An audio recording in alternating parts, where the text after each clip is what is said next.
Hello guys, મારા new બ્લોગમાં તમારું સ્વાગત છે. જય ઠાકર, જય દ્વારકાધીશ. કાલે મારાથી વિડીયો ના બન્યો વરસાદના કારણે. આજે હું બ્લોગ બનાવી રહ્યો છું એપીજે અબ્દુલ કલામ ઉપર. તો આ બ્લોગમાં બન્યા રહેજો. ડૉક્ટર એપીજે અબ્દુલ કલામ ભારતના મહાન વૈજ્ઞાનિક અને 11મા રાષ્ટ્રપતિ હતા. તેમનું પૂરું નામ અબુલ પાકીર જૈનુલાબદીન અબ્દુલ કલામ હતું અને તેમને મિસાઇલ મેન તરીકે પણ ઓળખવામાં આવતા હતા. તેમનો જન્મ 15 ઓક્ટોબર 1931ના રોજ રામેશ્વર, તમિલનાડુમાં થયો હતો. જીવન અને કારકિર્દી.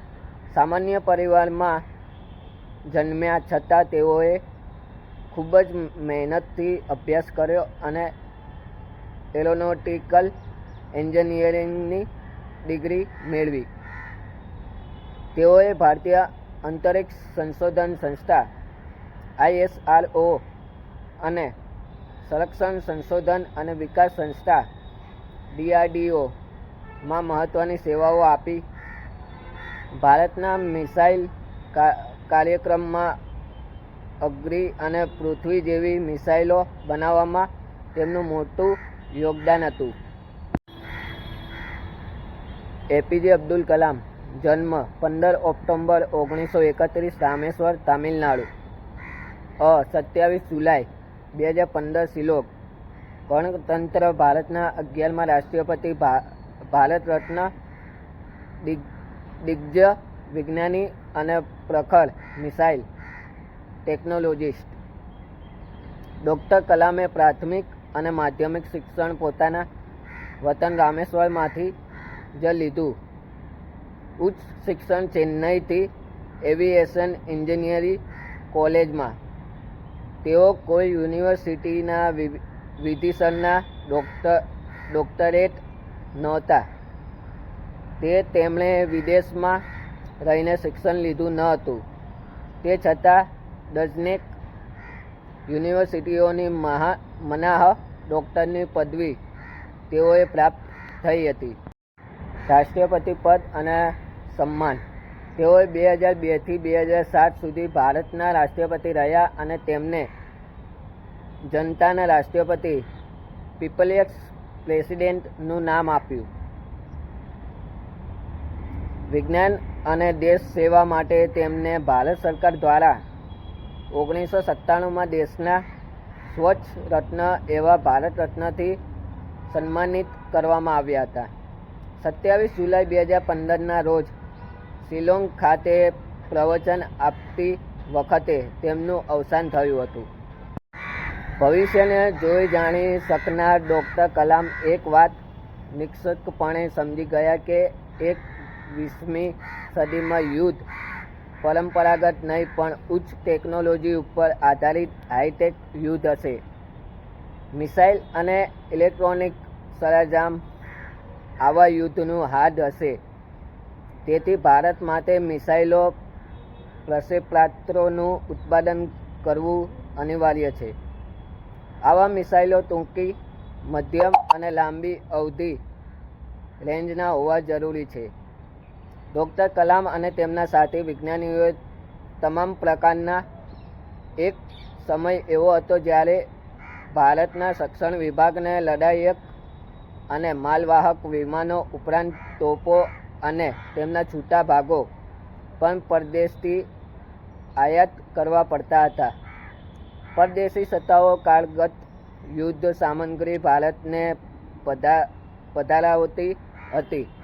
આવી સામગ્રી કાર્યક્ષમતા, પ્રત્વે વિશ્વસનીયતા અને વિદેશી હુંડિયામણની સમસ્યાઓ વિકટ હતી. આવા કઠોર અને પ્રતિકૂળ સંજોગો વચ્ચે ડૉક્ટર કલામને ઇન્ટિગ્રેટેડ ગાઇડેડ મિસાઇલ ડેવલપમેન્ટ પ્રોગ્રામની જવાબદારી અને આયોજન સોંપવામાં આવ્યા અને તે પણ ટાંચા બજેટ સાથે. 1960-70ના દશકા દરમિયાન ભારતમાં રોકેટ ઉડાનનો કાર્યક્રમ ચાલતો હતો ત્યારે જરૂરી યંત્ર સામગ્રી ફ્રાન્સ અને અમેરિકાથી આયાત કરવી પડતી હતી. ડૉક્ટર કલામે રોકેટ અને પ્રક્ષેપાસ્ત્રો માટે જરૂરી સામગ્રી ભારતમાં તૈયાર કરી. સ્વદેશી સામગ્રી માટે તેમણે પોતાના સાથીઓને પ્રેરણા અને પ્રોત્સાહન પૂરા પાડ્યા હતા. તેઓ તેમના ગુરુ પરમાણુ ઉર્જા પંચના અધ્યક્ષ ડૉક્ટર વિક્રમ સારાભાઈ 1971 અને અવકાશ પંચના અધ્યક્ષ ડૉક્ટર સતીશ ધવને 1920-2002 ચીંધેલા સ્વદેશી ટેકનોલોજીના કાર્યક્રમને સંપૂર્ણપણે અનુસર્યા હતા. આ રીતે એ સંદર્ભમાં ડૉક્ટર કલામ ડૉક્ટર રામન અને ગાંધીજીની માફક સ્વદેશ નિર્ભરતાના હિમાયતી હતા. રામેશ્વરમાં તેઓનો મુક્કામ હિન્દુઓ વચ્ચે લાંબા સમય રહ્યો. તેઓના પાડોશી રામાસ્વામી સાથે તેમને ધરોબો હતો. આથી તેમનો ઉપર હિન્દુ સંસ્કારોનો મોટો પ્રભાવ હતો. પરિણામે તેઓ શુદ્ધ શાકાહારી હતા. નિયમિત રીતે ગીતાનું અધ્યયન કરતા હતા. તે સાથે તેઓ વિજ્ઞાન અને ટેકનોલોજીના તપસ્વી, સંગીત પ્રેમી અને ગીતા ધાર્મિકે ડૉક્ટર કલામ ઋજુ હૃદયના કવિ પણ હતા. તેઓ સંવેદનશીલ અને સ્વતંત્ર સર્જક હતા.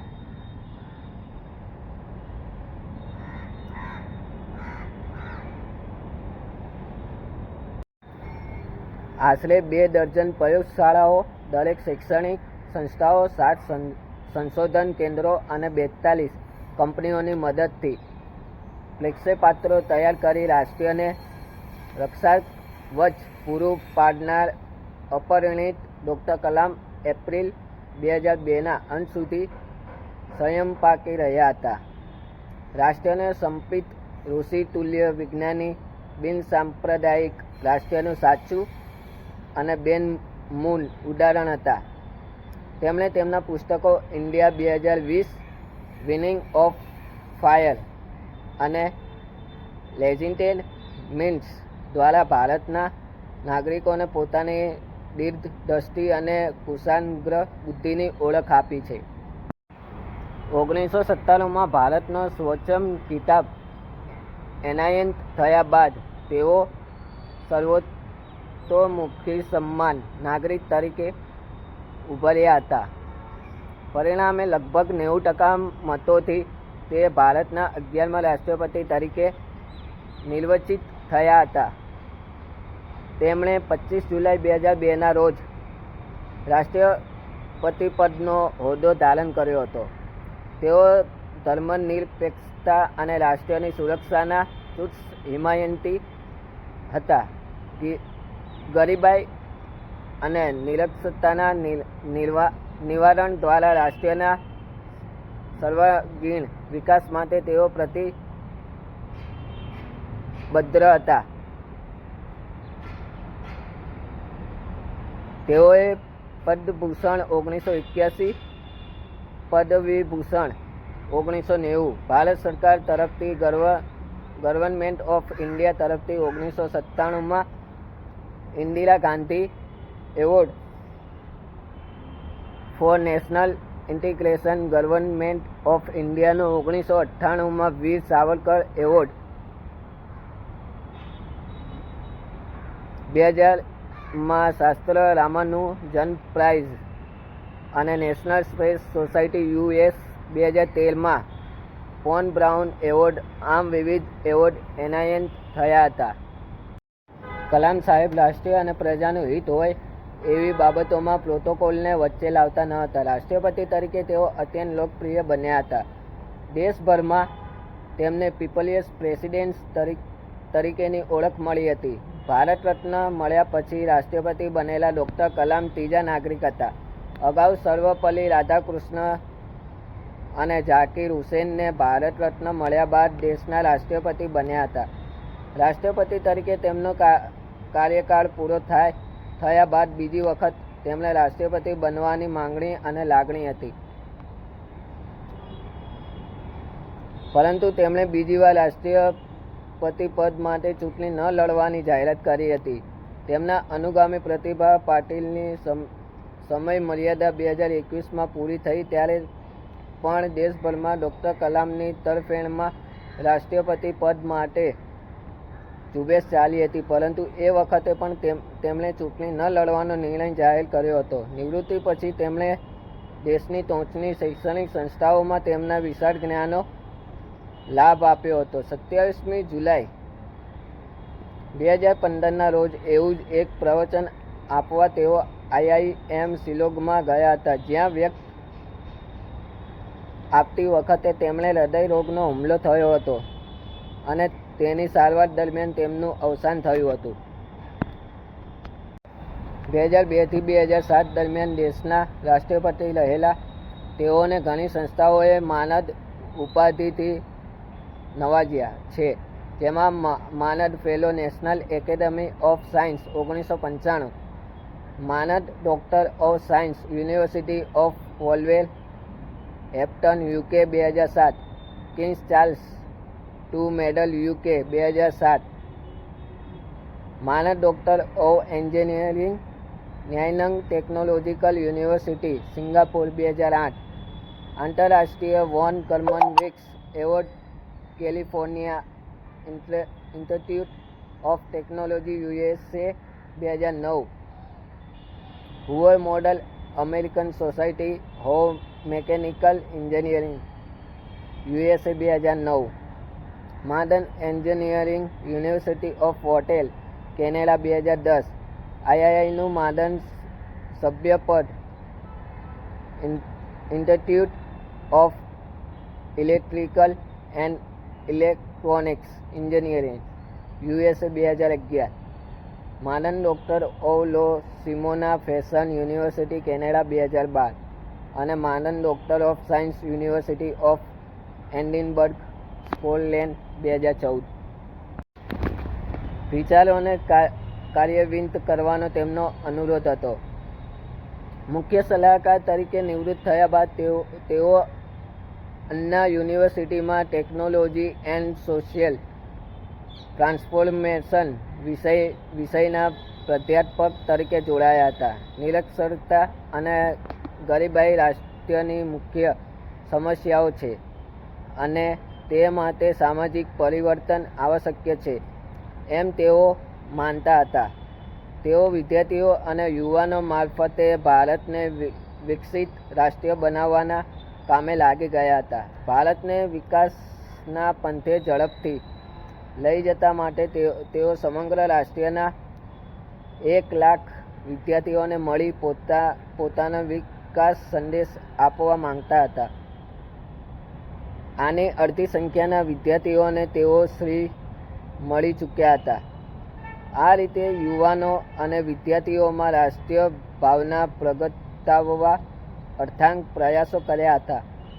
નવી યુવા પેઢીમાં ચેતના પ્રગટાવી 2020 સુધીમાં ભારતને વિકસિત રાષ્ટ્ર બનાવવાની નેત ધરાવતા હતા. તેમના પુસ્તક ભારત 2020માંથી સમજાય છે કે ડૉક્ટર કલામ કૃષિ પ્રવર્ધન, ઉત્પાદન અને સ્વાસ્થ્ય ક્ષેત્રે પણ નિષ્ણાત હતા. વિકસિત ભારતનું સપના સાકાર કરવા તે ઇંતેજાર હતા. ભારત એક વિચારશક્તિ છે અને ભારત સરકારના વિજ્ઞાન અને ટેકનોલોજી વિભાગતા હૃદયને હચમચાવતી હતી. આ સાથે તેઓ દૃઢપણે માને છે કે શાંતિ સ્થાપના તો શક્તિશાળી જ કરી શકે છે. તેઓ સ્પષ્ટપણે સમજતા હતા કે ભારતમાં શાંતિનું સામ્રાજ્ય તેના સામર્થ્યમાંથી જ સ્થપાયું જોઈએ. તેમની આ વિભાવના અતિ છૂટક હતી. ડૉક્ટર કલામની મનોવેદના આ કાવ્ય પંક્તિઓના માધ્યમ દ્વારા પ્રગટ થાય છે. આ નાજુક પરિસ્થિતિ તેમના વિચારો અને વર્તનમાં સંપૂર્ણ ભારતીય હતા. ડૉક્ટર કલામ દરરોજ 17-18 કલાક કામ કરતા હતા. આટલું બધું કામ કર્યા પછી થાક ઉતારવા અને પૂર્ણ સ્ફૂર્તિ મેળવવા માટે તેઓ વીણા વગાડી સંગીતની દુનિયામાં ઉતરી જતા હતા. ડૉક્ટર કલામે સંરક્ષણ સામગ્રી ઉપરાંત હલકા કાર્બન કેલિપર્સ બનાવી પોલિયોગ્રસ્ત બાળકોની મોટી સેવા કરી હતી. આર્થિક ભીષ ભોગવનાર ડૉક્ટર કલામ પોતાની શક્તિ અને સિદ્ધિને આધારે અમેરિકાની નાસા કે યુએસની બીજી કોઈ સંસ્થામાં જોડાઈને આર્થિક ભૂખ ભાંગી શક્યા હોત. તેમણે માત્ર સ્વદેશ સેવા ખાતર તેમ કર્યું ન હતું. ડૉક્ટર કલામને તમિલનાડુ યુનિવર્સિટીના કુલપતિ પદ માટે નિમંત્રિત હતા, પણ રોકેટ અને સંરક્ષણ વિભાગે તેમને ત્યાં જ રોકી રાખ્યા. 3500 કિલોમીટરની અવધિવાળા અગ્નિ 3 માટેનું આયોજન થયું હતું. પ્રથમ supersonic cruise missile BrahMos Bharat રશિયાનું સંયુક્ત ઉત્પાદન. સ્વદેશી ભાવના અને ગાઢ ઈચ્છાશક્તિ સાથે ભારતીય ટેકનિકના પુસ્તકર્તા ડૉક્ટર કલામ નવી પેઢી માટે અદ્ભુત આદર્શ હતા. ડૉક્ટર કલામે પૃથ્વી, નાગ, ત્રિશુલ, આકાશ, અર્જુન અને કાવેરી પ્રક્ષેપાસ્ત્રો તૈયાર કર્યા હતા. આ ઉપરાંત તેમણે અગ્નિ 1 700 કિલોમીટર અવધિ અને અગ્નિ 2 2500 કિલોમીટર અવધિનું ઉત્પાદન કરીને તેમને લક્ષણમાં સામેલ કર્યા. DRDOને 5 વર્ષ સેવાઓ આપ્યા પહેલાં તેઓ ભારતીય અવકાશ સંશોધન સંસ્થામાં જોડાયા હતા. ભારતના પ્રથમ ઉપગ્રહ માટે ઉપગ્રહ પ્રમોશન વાહન satellite launching vehicle SLV Rohini પરિયોજનાના નિર્દેશક તરીકે સફળ કામગીરી બજાવી હતી. આ પરિયોજનાથી તેમણે ખ્યાલ આવ્યો કે SLV ટેકનોલોજીનો ઉપયોગ પ્રક્ષેપાસ્ત્ર સ્વરૂપે લશ્કરમાં પણ કરી શકાય. આવા પ્રક્ષેપાસ્ત્રોનું ઉત્પાદન ડૉક્ટર કલામે દક્ષિણ ભારતમાં કર્યું. જોગાનું જોગ ભારતમાં પ્રથમ પ્રક્ષેપાસ્ત્રનું નિર્માણ 18મી સદીમાં દક્ષિણ ભારતમાં ટીપુ સુલતાને કર્યું હતું અને તેના ઉપયોગ બ્રિટિશરો સામે શ્રીરંગપત્તનમ ખાતે 1992 અને 1999ની સાલમાં મૈસૂર વિગ્રહ દરમિયાન કર્યો હતો. ડૉક્ટર કલામનું દૂરસંચાલિત વિમાન નિશાંત, જેણે યુદ્ધની તાસીર બદલી નાખી, તે પાયલટ વિના કામગીરી બજાવે તેમ હતું. તેમણે ભૂમિ ઉપરથી ભૂમિ ઉપર છોડી શકાય તેવું ભારતીય નૌસેના માટે 100 કિલોમીટરથી વધુ અવધિવાળું ધનુષ્ય અથવા પૃથ્વી પ્રક્ષેપાસ્ત્ર તૈયાર કર્યું. શત્રુના લડાયક જહાજોને ખતમ કરી શકે તેવા 350 કિલોમીટરથી વધુ અવધિવાળા પ્રક્ષેપાસ્ત્ર સાગરિકાની અને વાયુસેના માટે ટેમ્પેસ્ટની પણ રચના કરી હતી. પ્રક્ષેપાસ્ત્રો તૈયાર કરીને ભારતને સ્વપરી બનાવવા તનતોડ મહેનત કરી. આથી તેમણે સંરક્ષણ વિભાગના વૈજ્ઞાનિક સલાહકાર તરીકે નિયુક્ત કરવામાં આવ્યા હતા. આ ઉપરાંત તેઓએ સંરક્ષણ સંશોધન અને વિકાસ સંગઠન DRDO ના સચિવ તરીકે કામગીરી બજાવી. ડૉક્ટર કલામની રાહબરી નીચે ભારતે પ્રક્ષેપાસ્ત્ર ક્ષેત્રે હનુમાન કૂદકો મારી અપૂર્વ સિદ્ધિ હાંસલ કરી હતી. ત્યારબાદ તેમણે TIFAC ટેકનોલોજી ઇન્ફોર્મેશન ફોરકેસ્ટ એન્ડ એસિમેન્ટ કાઉન્સિલના અધ્યક્ષ બનાવ્યા. અંગત તેમણે સંખ્યાબંધ ટેકનોલોજીકલ પ્રોજેક્ટ્સને માર્ગદર્શન પૂરું પાડ્યું હતું. ભારતને 21મી સદીમાં લઈ જવાની તેઓ નેમ ધરાવતા હતા.